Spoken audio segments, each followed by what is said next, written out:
एक बार एक तालाब के किनारे एक सारस रहता था। तालाब में ढेर सारी मछलियां थी। सारस रोज भर पेट मछलियां खाता और मौज करता। ऐसे कई साल बीत गए। सारस बूढ़ा हो गया था। अब वो आसानी से मछलियां नहीं पकड़ पाता था। जो हाथ लगती उनसे उसकी भूख नहीं मिटती थी। उसको चिंता होने लगी कि इस तरह तो वो भूखा मर जाएगा। उसने एक चाल सोची। वो तालाब के किनारे मुंह बनाकर खड़ा हो गया। तालाब की मछलियां, मेंढक और केकड़े हैरान थे कि सारस अब मछलियां क्यों नहीं पकड़ता और इतना दुखी क्यों है। एक केकड़े ने उसके पास जाकर पूछा, कहो काका, आज गुमसुम क्यों बैठे हो? मछलियां नहीं पकड़ोगे? सारस ने कहा, क्या करूं भतीजे, बात ही ऐसी है। मैंने जीवन भर इस तालाब की मछलियां खाई हैं। ये सोचकर दुख होता है कि अब जल्दी ही सारी मछलियां बेचारी मर जाएंगी। केकड़े ने पूछा, क्यों काका, मछलियां क्यों मर जाएंगी? तो सारस ने कहा, मैंने लोगों को कहते सुना है कि वो इस तालाब में मिट्टी भर देंगे और उस पर खेती करेंगे। अगर उन्होंने ऐसा किया तो एक भी मछली जिंदा नहीं बचेगी। जब मछलियों, केकड़ों और मेंढकों ने सारस की बात सुनी तो वो डर गए। वो सब मिलकर सारस के पास गए और कहने लगे, काका काका, ये तो तुमने बहुत बुरी खबर सुनाई। अब इस मुसीबत से बचने का उपाय भी तुमको ही बताना होगा। सारस ने कहा, पास ही एक बहुत बड़ा गहरा तालाब है। उसको ये लोग आसानी से पार नहीं सकते। अगर तुम चाहो तो मैं तुम लोगों को वहां ले चलूं। मछलियों ने कहा, तुम्हारे सिवाय हमारा और कौन है काका? हमें उसी तालाब में ले चलो ना। सारस ने कहा, तुम सबको ले जाना तो कठिन होगा, लेकिन मैं पूरी कोशिश करूंगा। मछलियों में झगड़ा होने लगा। हर एक चाहती थी कि सबसे पहले वो जाए।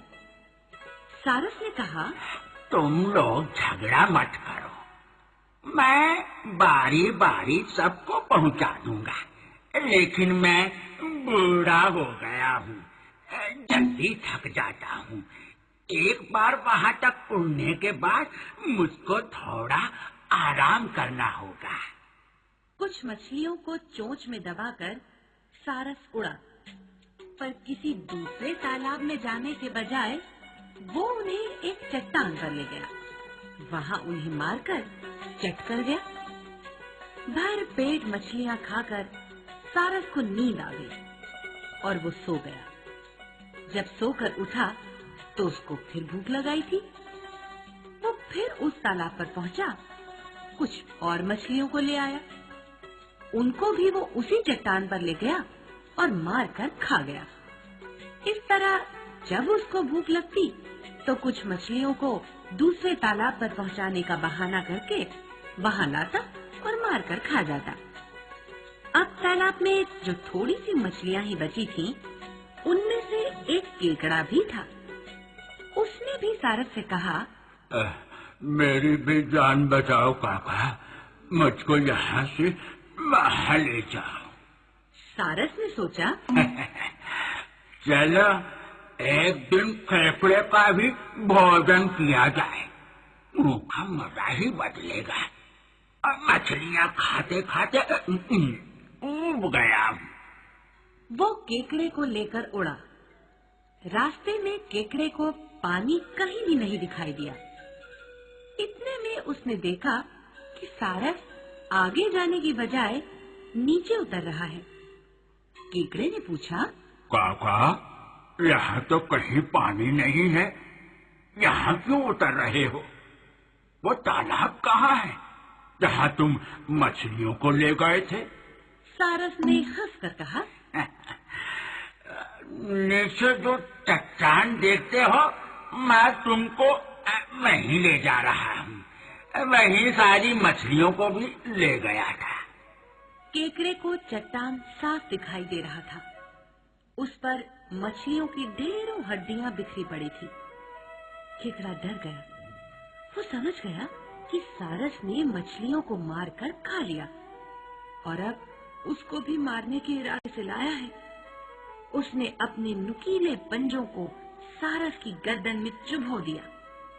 सारस ने अपने पंख फड़फड़ाए और गर्दन छुड़ाने की भरपूर कोशिश की, लेकिन केकड़े ने उसको नहीं छोड़ा। वो अपने पंजे उसकी गर्दन में चुभाता गया, यहाँ तक कि सारस की गर्दन कट गई और वो जमीन पर गिर पड़ा। केकड़ा सारस के कटे सर को घसीटता हुआ उस तालाब में पहुंचा जहाँ वो रहता था। मछलियों ने केकड़े को वापस आते देखा तो पूछने लगी, क्या बात है? क्या बात है भैया? तुम लौट क्यों आए? सारस कहाँ है? केकड़े ने हंसकर कहा, काका तो नहीं आए, पर हाँ, उनकी खोपड़ी जरूर आई है। उसने मछलियों को सारस का सिर दिखाकर उनको बता दिया कि वो किस तरह उनको धोखा दे रहा था। धोखेबाज सारस से छुटकारा पाकर मछलियाँ बहुत खुश हुई और केकड़े को सराहने लगी।